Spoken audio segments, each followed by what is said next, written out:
Hello everyone, welcome back to my YouTube channel. ಇವತ್ತಿನ ವಿಡಿಯೋದಲ್ಲಿ ನಾವು ಮಾರ್ಕೆಟಿಂಗ್ ಎನ್ವಿರಾನ್ಮೆಂಟ್ ಬಗ್ಗೆ ತಿಳ್ಕೊತಾ ಹೋಗೋಣ.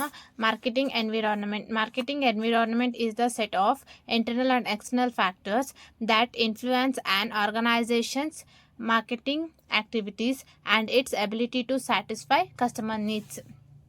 ಮಾರ್ಕೆಟಿಂಗ್ ಎನ್ವಿರಾನ್ಮೆಂಟ್ ಅನ್ನೋದು it is a sum of internal and external factor. ಇದು ಇಂಟರ್ನಲ್ ಮತ್ತು ಎಕ್ಸ್ಟರ್ನಲ್ ಫ್ಯಾಕ್ಟರ್ನ ಒಳಗೊಂಡಿರ್ತೈತಿ.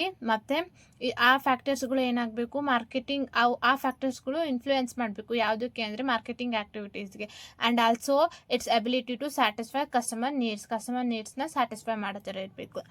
Next, importance of marketing environment. First one ಏನು ಅಂದರೆ helps identify opportunity. It helps businesses identify new markets, customer needs and businesses opportunity. ಇವಾಗ internal environment ಮತ್ತು external environment ಯಾವುದಕ್ಕೆ help ಮಾಡ್ತೈತಿ ಅಂದರೆ, ಫ್ಯೂಚರಲ್ಲಿ ನಮ್ಗೆ ಏನಾದರೂ ಅಪಾರ್ಚುನಿಟೀಸ್ ಇದೆನಾ, ಇಲ್ಲ ಮಾರ್ಕೆಟಲ್ಲಿ ಪ್ರೆಸೆಂಟಾಗಿ ನಮಗೆ ವೆಲ್ಲಾಗಿ ಪರ್ಫಾರ್ಮೆನ್ಸ್ ಮಾಡೋಕ್ಕೆ ಯಾವುದಾದ್ರೂ ಅಪಾರ್ಚುನಿಟಿ ಇದೆನಾ, ಸೇಲ್ಸ್ ಇನ್ಕ್ರೀಸ್ ಮಾಡೋಕ್ಕೆ ಯಾವುದಾದ್ರೂ ಅಪಾರ್ಚುನಿಟಿನ ಇದೆನಾ ಅನ್ನೋದನ್ನ ಐಡೆಂಟಿಫೈ ಮಾಡಿಬಿಟ್ಟು ಅದನ್ನ ಯುಟಿಲೈಸ್ ಮಾಡ್ಕೊಳ್ಳೋಕ್ಕೆ ಬಿಸ್ನೆಸ್ಗೆ ಹೆಲ್ಪ್ ಮಾಡ್ತೈತಿ. Next, identify threats. It enables businesses to recognize challenges such as competition, economic changes and government regulations. ಇವಾಗ ಯಾವುದಾದ್ರೂ ನೆಕ್ಸ್ಟ್ ಸಡನ್ಲಿ ಇವಾಗ ಏನಾಗ್ಬೋದು, ಗೌರ್ಮೆಂಟ್ ನಾವು ಮ್ಯಾನುಫ್ಯಾಕ್ಚರ್ ಮಾಡೋ ರಿಲೇಟೆಡ್ ಪ್ರಾಡಕ್ಟ್ಸ್ನ ಪ್ರೈಸ್ನ ಡಿಕ್ರೀಸ್ ಮಾಡ್ಬೋದು. ಇಲ್ಲ ಅಂದರೆ ಸಮ್ ಚೇಂಜಸ್ಸಿಂದ ಏನಾಗ್ಬೋದು, ಸೇಲ್ಸು ಕಡಿಮೆ ಆಗ್ಬೋದು. ಅದನ್ನು ಐಡೆಂಟಿಫೈ ಮಾಡಿಬಿಟ್ಟು, ಇಲ್ಲಾಂದರೆ ಫ್ಯೂಚರಲ್ಲಿ ನಮ್ಗೆ ಏನಾದರೂ ಪ್ರಾಬ್ಲಮ್, ನಮ್ಮ ಬಿಸ್ನೆಸ್ಗೆ ಅಫೆಕ್ಟ್ ಆಗೋ ಥರ ಪ್ರಾಬ್ಲಮ್ಸ್ ಏನಾದರೂ ಬರ್ತಿದ್ದಾವ ಅನ್ನೋದನ್ನು ಐಡೆಂಟಿಫೈ ಮಾಡಿಬಿಟ್ಟು ಆ ಥರ ಪ್ರಾಬ್ಲಮ್ಸ್ನ ನಾವು ಇವಾಗಲೇ ಪ್ರಿವೆಂಟ್ ಮಾಡೋಕ್ಕೆ ಹೆಲ್ಪ್ ಮಾಡ್ತೈತಿ. Next, helps understand customer needs. It helps businesses understand customer preferences, taste and buying behaviour. ಈಗ ಇಂಟರ್ನಲ್ ಮತ್ತು ಎಕ್ಸ್ಟರ್ನಲ್ ಎನ್ವಿರಾನ್ಮೆಂಟ್ನ ಯೂಸ್ ಮಾಡ್ಕೊಂಡು ನಾವು ಏನು ಮಾಡ್ಬೋದು ಅಂದರೆ, ಕಸ್ಟಮರ್ ನೀಡನ್ನ ಈಸಿಯಾಗಿ ಐಡೆಂಟಿಫೈ ಮಾಡ್ಬೋದು. ಇದನ್ನು ಐಡೆಂಟಿಫೈ ಮಾಡೋದ್ರಿಂದ ಏನಾಗ್ತೈತಿ, ಅವ್ರಿಗೆ ಬೇಕಾಗಿರೋ ಥರ ಪ್ರಾಡಕ್ಟ್ನ ಕಸ್ಟಮೈಸ್ ಮಾಡೋಕ್ಕೆ ಹೆಲ್ಪ್ ಆಗ್ತೈತಿ, ಸೇಲ್ಸ್ ಇನ್ಕ್ರೀಸ್ ಮಾಡೋಕ್ಕೆ ಹೆಲ್ಪ್ ಆಗ್ತೈತಿ. Helps in better decision making. It provides information for making effective decisions regarding product, price, promotion and distribution. ಇವಾಗ ಮಾರ್ಕೆಟಿಂಗ್ ಎನ್ವಿರಾನ್ಮೆಂಟ್ ಅನ್ನೋದು ಬೆಟರ್ ಇನ್ಫಾರ್ಮ್ಡ್ ಡಿಸಿಷನ್ ತಗೊಳ್ಳೋಕ್ಕೆ ನಮಗೆ ತುಂಬಾ ಹೆಲ್ಪ್ ಆಗ್ತೈತಿ. ಇವಾಗ ಪ್ರೈಸಲ್ಲಿ ಆಗಿರ್ಬೋದು, ಇಲ್ಲ ಪ್ರಾಡಕ್ಟ್ ಡೆವಲಪ್ಮೆಂಟಲ್ಲಿ ಮತ್ತು ಡಿಸ್ಟ್ರಿಬ್ಯೂಷನಲ್ಲಿ, ಈ ಥರ ಏನಾದ್ರು ನಾವು ಎಫೆಕ್ಟಿವ್ ಡಿಸಿಷನ್ ತಗೊಳ್ಳೋಕ್ಕೆ ಮಾರ್ಕೆಟಿಂಗ್ ಎನ್ವಿರಾನ್ಮೆಂಟ್ ಅನ್ನೋದು ತುಂಬಾ ಹೆಲ್ಪ್ ಆಗ್ತೈತಿ. Next one, helps face competition. It helps businesses analyse competitors and develop better marketing strategies. ಇವಾಗ ನಾವು ಮಾರ್ಕೆಟಲ್ಲಿ ಕಾಂಪಿಟೇಷನ್ನ ಫೇಸ್ ಮಾಡೋಕ್ಕೆ ಮಾರ್ಕೆಟಿಂಗ್ ಎನ್ವಿರಾನ್ಮೆಂಟ್ ಅನ್ನೋದು ಹೆಲ್ಪ್ ಮಾಡ್ತೈತಿ. ಇವಾಗ ನಮ್ಮ ಕಾಂಪಿಟೇಟರು ಯಾವ ಥರ ಪ್ರಾಡಕ್ಟ್ನ ಮ್ಯಾನುಫ್ಯಾಕ್ಚರ್ ಮಾಡ್ತಾ ಇದ್ದಾರೆ, ಯಾವ ಥರ ಪ್ರಾಡಕ್ಟ್ಸ್ನ ಸೆಲ್ ಮಾಡ್ತಿದ್ದಾರೆ, ಅವ್ರಿಗಿನ ಬೆಟರ್ ಆಗಿ ಪ್ರಾಡಕ್ಟ್ನ ಮ್ಯಾನುಫ್ಯಾಕ್ಚರ್ ಮಾಡೋದಾಗಿರ್ಬೋದು, ಸ್ಟ್ರಾಟಜಿನ ಯೂಸ್ ಮಾಡ್ಕೊಳ್ಳೋಕ್ಕೆ ಮಾರ್ಕೆಟಿಂಗ್ ಎನ್ವಿರಾನ್ಮೆಂಟ್ ಅನ್ನೋದು ನಮಗೆ ತುಂಬಾ ಹೆಲ್ಪ್ ಮಾಡ್ತೈತಿ. Next, improves customer satisfaction. By understanding customer expectation, business can provide better products and services. Customer needs ಮತ್ತು ವಾಂಟ್ಸ್ನ ಐಡೆಂಟಿಫೈ ಮಾಡೋದ್ರಿಂದ, ಅವರ ಪ್ರಿಫರೆನ್ಸ್ ಟೇಸ್ಟು ಹೇಗಿದೆ ಅಂತ ಅರ್ಥ ಮಾಡ್ಕೊಳ್ಳೋದ್ರಿಂದ ನಮಗೇನಾಗ್ತೈತಿ, ಅವರಿಗೆ ಯಾವ ಥರ ಪ್ರಾಡಕ್ಟ್ ಬೇಕು ಅನ್ನೋದನ್ನು ತಿಳ್ಕೊಂಡು ಬೆಟರ್ ಪ್ರಾಡಕ್ಟ್ನ ಪ್ರೊವೈಡ್ ಮಾಡೋಕ್ಕೆ ನಮಗೆ ತುಂಬಾ ಹೆಲ್ಪ್ ಆಗ್ತೈತಿ. ಇದರಿಂದ ಕಸ್ಟಮರ್ಸು ಸ್ಯಾಟಿಸ್ಫೈ ಆಗ್ತಾರೆ. ಮಾರ್ಕೆಟಿಂಗ್ ಎನ್ವಿರಾನ್ಮೆಂಟಿಂದ ಕಸ್ಟಮರ್ ಸ್ಯಾಟಿಸ್ಫ್ಯಾಕ್ಷನ್ನ ನಾವು ಇಂಪ್ರೂವ್ ಮಾಡ್ಬೋದು. Next one, supports business growth. It helps businesses expand into new markets and achieve long term success. ಇವಾಗ ಮಾರ್ಕೆಟಿಂಗ್, ಆವಾಗಲೇ ನಾನು ಹೇಳ್ದಂಗೆ ಮಾರ್ಕೆಟಿಂಗ್ ಎನ್ವಿರಾನ್ಮೆಂಟಿಂದ ಸೇಲ್ಸ್ನ ಇನ್ಕ್ರೀಸ್ ಮಾಡ್ಬೋದು, ಅಪಾರ್ಚುನಿಟಿನ ಯುಟಿಲೈಸ್ ಮಾಡ್ಕೋಬೋದು. ಇಷ್ಟೆಲ್ಲ ಮಾಡೋದ್ರಿಂದ ಏನಾಗ್ತೈತಿ, ಬಿಸ್ನೆಸ್ ಗ್ರೋತ್ ಆಗ್ತೈತಿ. ಬಿಸ್ನೆಸ್ ಗ್ರೋತ್ ಆಗೋದ್ರ ಜೊತೆಗೆ ಬಿಸ್ನೆಸ್ಸು ಎಕ್ಸ್ಪ್ಯಾನ್ಷನ್ ಆಗ್ತಾ ಹೋಗ್ತೈತಿ ಮಾರ್ಕೆಟಲ್ಲಿ. Next, achieves organizational objectives. It helps businesses achieve goals such as increased sales, higher profit, customer satisfaction and market growth. ಇವಾಗ ಆರ್ಗನೈಸೇಷನ್ಗೆ ಯಾವುದೆಲ್ಲ ಗೋಲ್ಸ್ ಇರ್ತೈತಿ ಅಂದರೆ, ಸೇಲ್ಸ್ನ ಇನ್ಕ್ರೀಸ್ ಮಾಡೋದಾಗಿರ್ಬೋದು, ಪ್ರಾಫಿಟ್ನ ಜಾಸ್ತಿ ಮಾಡೋದಾಗಿರ್ಬೋದು, customer satisfaction and business growth. ಇದೆಲ್ಲದನ್ನು ಮಾಡೋದಕ್ಕೆ ಮಾರ್ಕೆಟಿಂಗ್ ಎನ್ವಿರಾನ್ಮೆಂಟ್ ಅನ್ನೋದು ತುಂಬಾ ಹೆಲ್ಪ್ ಮಾಡ್ತೈತೆ. This is all about importance of marketing. Next, types of marketing environment. There are two types of marketing environment. One is internal environment, then another one is external environment. First one, internal environment. The internal environment consists of all the factors within the organization that are under the company's control.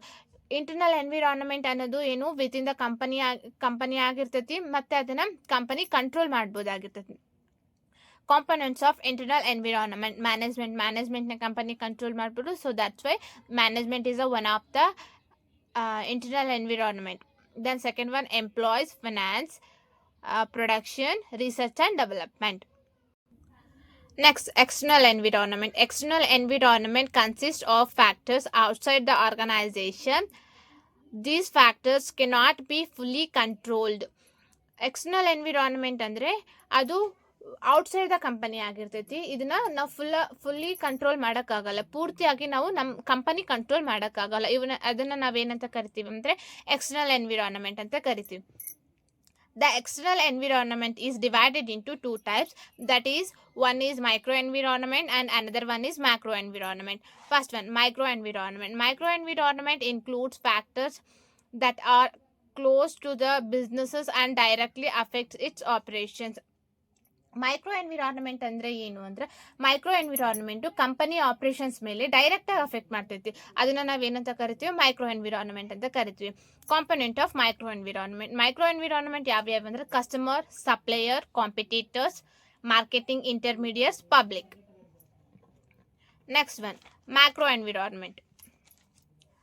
Macro environment refers to the broader forces that indirectly affect all businesses. Macro environment ಅನ್ನೋದು indirect ಆಗಿ company operation ಮೇಲೆ effect ಆಗೋವಂಥದ್ದು. ಇದನ್ನು ನಾವು macro environment ಅಂತ ಕರಿತೀವಿ. The macro environment is analysed using the pastel framework.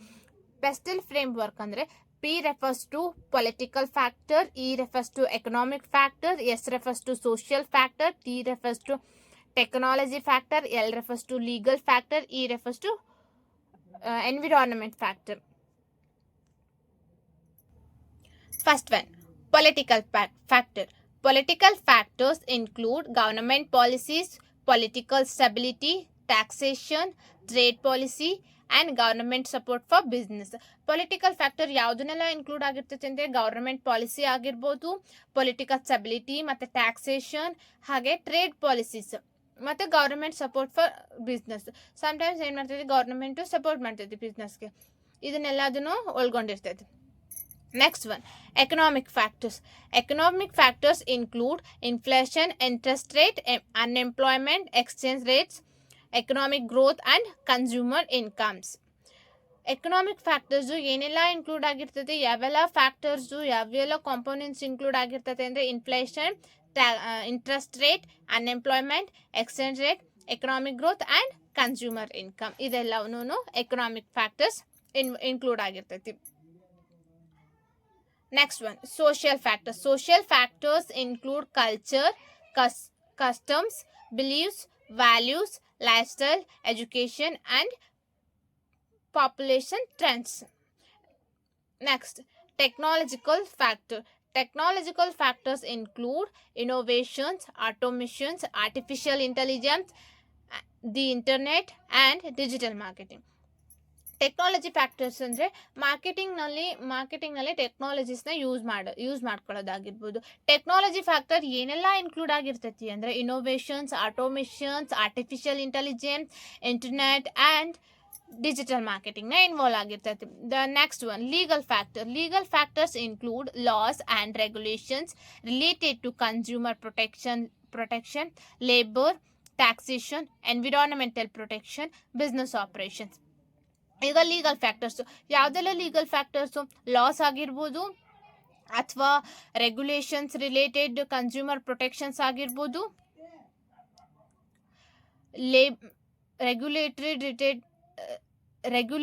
Related consumer protection ಆಗಿರ್ಬೋದು, labour ಆಗಿರ್ಬೋದು, taxation, environmental protection and business operations. The next one, environment factors. Environmental factors include climate change, pollution, natural resources, waste management, and sustainability.